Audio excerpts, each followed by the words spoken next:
Wanita itu mengupas kentang lalu memotongnya menjadi bentuk spiral, menusukkannya pada jarum baja, lalu menggorengnya dalam minyak panas. 5 menit kemudian, kentang berubah menjadi coklat keemasan. Kentang tornado yang lezat pun siap disajikan.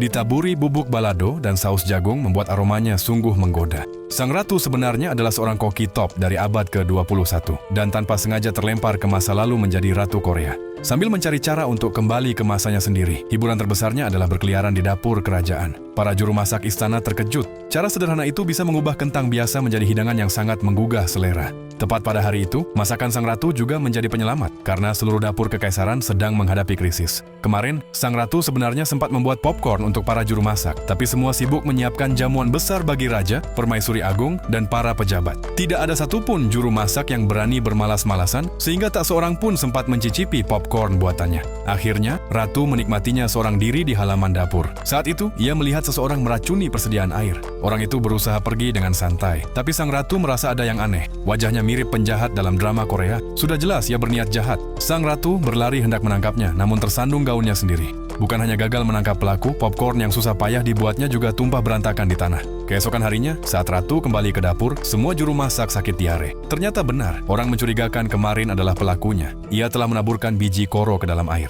Hanya kepala koki yang selamat, sementara tabib istana terbaik pun tidak bisa menyembuhkan mereka dengan cepat. Bukan hanya para koki yang tumbang, tapi bahan makanan juga dicegat oleh para pemberontak. Jika jamuan kenegaraan raja gagal, nyawa semua koki bisa melayang.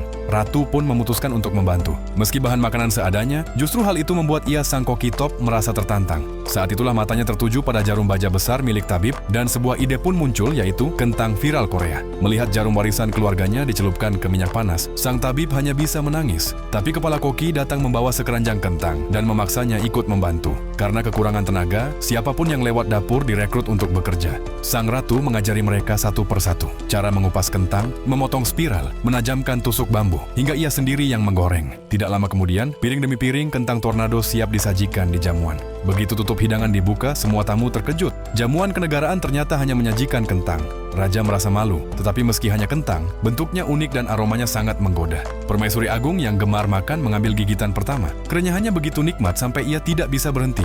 Melihat itu, semua tamu pun ikut mencicipi. Kentang tornado mendapat pujian positif dan raja akhirnya bisa bernapas lega. Hidangan pembuka sukses besar. Kini giliran hidangan utama dengan bahan seadanya yang tersisa, apalagi yang akan disajikan sang ratu.